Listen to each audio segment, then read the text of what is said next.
কি হলো? তুমি চুপ করে আছো কেন? তোমার প্রশ্নের উত্তর দেওয়ার আগে তুমি সবাইকে বলবে তোমার সাথে আমার ফোনে ঠিক কি কথা হয়েছিল মা। আরে তোর মা তো আমাকে বললো তুই না। বাবা, মাকে আগে কথাটা বলতে দাও। কি করছিস রে ঝিলমি? আমি এখানে সুযোগটাকে কাজে লাগাবো বলে এলাম, আর তুই? মা প্লিজ, তোমাকে যেটা জিজ্ঞেস করা হয়েছে সেটার উত্তর দাও মা। আরে বলে দাও না শিখা। ঝিলমিল তোমাকে কি বলেছে সেটা বলো। আচ্ছা, আমার কনকটা কেমন আছে না আছে সেটা জানা কোনো ব্যাপার নেই। ও আর আমাকে প্রশ্ন করে ঠিক ভুল প্রমাণ করার চেষ্টা করছে। তোমার কথার মধ্যেই তোমার উত্তরটা লুকিয়ে আছে মা, তাই বলছি। তুমি সবার সামনে বলো তোমার সাথে আমার এক্স্যাক্টলি কি কি কথা হয়েছিল, আমি তোমাকে কি বলেছিলাম। প্লিজ এক্ষুনি সবার সামনে বলো।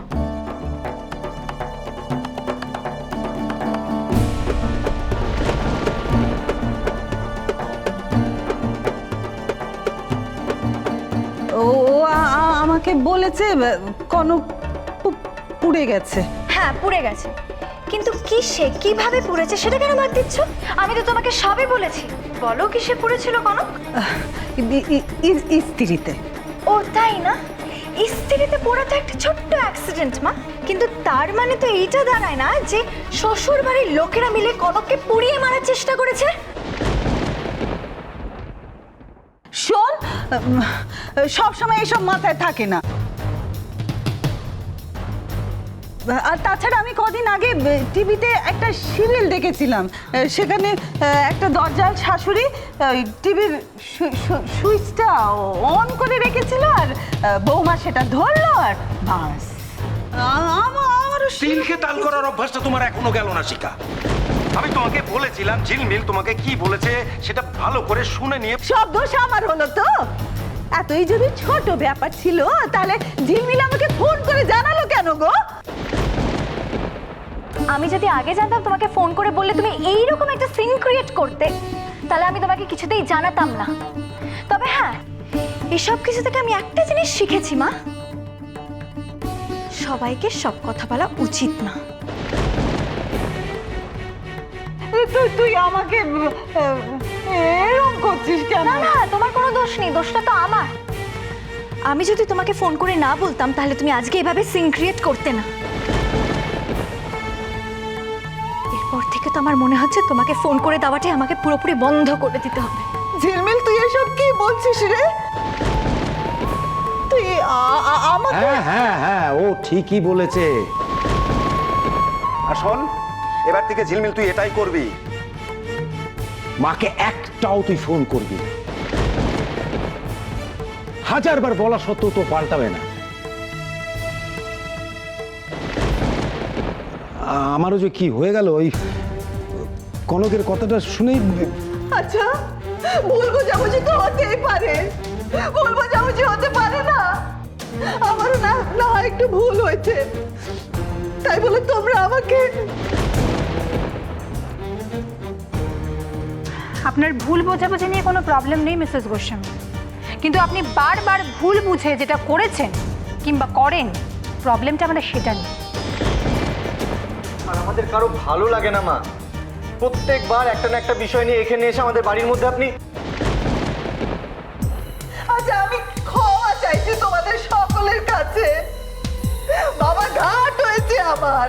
মা প্লিজ, মা প্লিজ তুমি এখান থেকে যাও। তোমার এই বারবার ক্ষমা চাওয়াতে আমারই নিজেরই যেন কিরকম। তোমাকে আর কিচ্ছু করতে হবে না মা, প্লিজ এবার এখান থেকে যাও, যাও। এমন করে বলিস না রে মা, আমার দিকটা একটু ভাব, একটু একটু বোঝার চেষ্টা কর। আমি শুধু একটা জিনিসই বুঝতে পেরেছি, আমি বুঝেছি যে কেন ছোট মা প্রথম দিন থেকে তোমাকে এ বাড়িতে আসতে দেননি।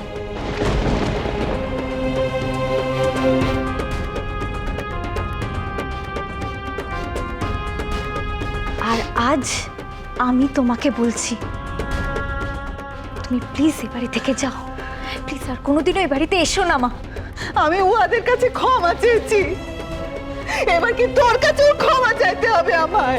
না না, আর ক্ষমা চাইতে হবে না, কিন্তু ভবিষ্যতেও তুমি এই বাড়িতে আসার কথা আর বলবে না। না, আজকে এখানে সবাই খুব আনন্দের মুডে আছে, সবাই সবাই খুব খুশি। তুমি প্লিজ এই কথাটা নিয়ে আর বাড়িও না। তবে হ্যাঁ, যাওয়ার আগে শেষবারের মতো আমি তোমাকে একটাই কথা বলতে চাই, কারোর কোনোদিনও ভালো না করতে পারো, কিন্তু প্লিজ অশান্তি ক্রিয়েট করো না।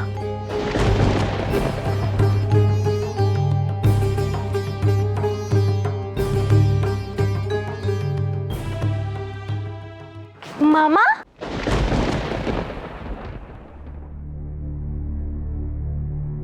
বিশু কাকা তুমি এসো। বেশ,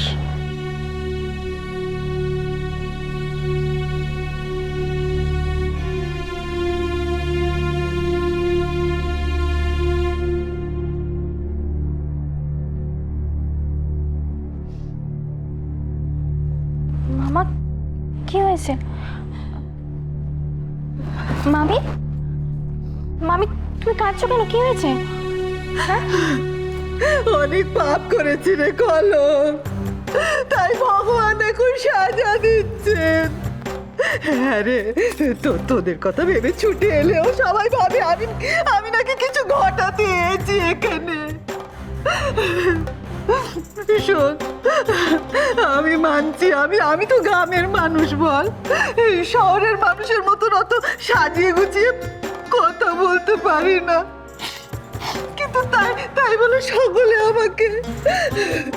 আমি কিছু বুঝতে পারছি না মামি, তুমি এসব কথা কেন বলছো? তোর মামের কথা ছাড় কোনো, তুই নাকি ইস্ত্রি করতে গিয়ে ওই সে তো সামান্য, আমি ইস্ত্রির সুইচটা বন্ধ করতে ভুলে গেছিলাম, তাই হাতটা একটু পুড়ে গেছে, সামান্য। এই যে তুই বললি না সামান্য ব্যাপারটা, এটাই তোর দিদিভাই বলতে ভুলে গেছিল, তাই তো আমাকে সবার কাছে। আচ্ছা মা, তুমি কি আমার পুরো কথাটা শুনেছো? তুমি তো পুরেছে শুনেই ঝপ করে ফোনটা কেটে দিলে। আচ্ছা, অত মাথা ঠিক থাকে নাকি সব সময়?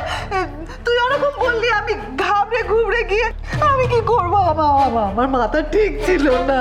মিসেস গোস্বামী, এই ভাবনা থেকেই আমি বুঝতে পারছিলাম যে আপনার মাথা ঠিক নেই, তাই তখন বলেছিলাম যে একটু শান্ত হয়ে বসুন। হ্যাঁ হ্যাঁ, তাই তো, তাই বসি আমি, তাই বসি। না না, থাক থাক, একটু জল, একটু জল। তোমাকে আর এখানে বসতে হবে না। এবার চলো। মান সম্মান সব তুমি একদম তলানিতে নিয়ে গিয়ে ঠেকিয়েছো, আর যতটুকু বাকি আছে সেটুকু আর। আচ্ছা, আমার কি দোষ বলো তো? সবাই মিলে আমাকে, আমার ভুল হয়ে গেছে বলছি তো। মা, তোমার ভুলটা ধরানো সত্ত্বেও তুমি বারবার একই জিনিস করে যাচ্ছিলে। তোমাকে বারবার বলছিলাম মা, বাড়িতে আজকে একটা আনন্দের অনুষ্ঠান হচ্ছে, সিন ক্রিয়েট করো না, তা সত্ত্বেও তুমি।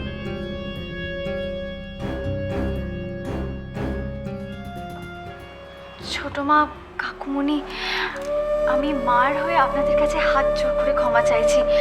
আমি একদম বুঝতে পারিনি সামান্য জিনিসটা নিয়ে মা এরকম ভাবে সিন ক্রিয়েট করবে। I am really sorry.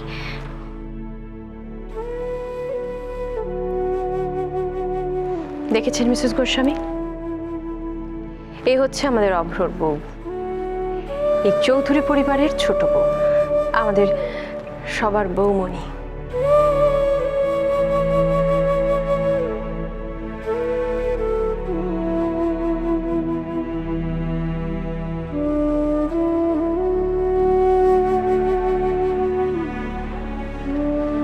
আজ এখানে এসে আমার একটাই পাওনা শিখা,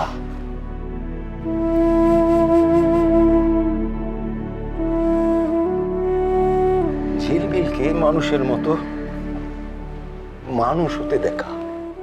বাবা হিসেবে আজ আমার খুব গর্ব হচ্ছে।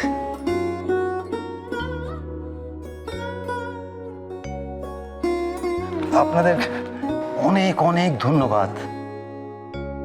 আমার এই দুই মেয়েকে আপনারা সঠিক পথ দেখিয়েছেন। দয়ানন্দবাবু, প্রত্যেকটি মানুষের ভালো মন্দ তার নিজের উপর নির্ভর করে। আর ঝিলমিল আর কনক যা কিছু শিখেছে, যা কিছু জেনেছে, নিজেদের চেষ্টায় জেনেছে। ওরা ভালো থাক, সুখে থাক, শ্বশুর শাশুড়ির নয়নের মণি হয়ে থাক। আমাদের যতই কষ্ট হোক, আমি আজ এখানে দাঁড়িয়ে পণ করছি, আমি এ বাড়ির ত্রিসীমানার কাছে আসবো না।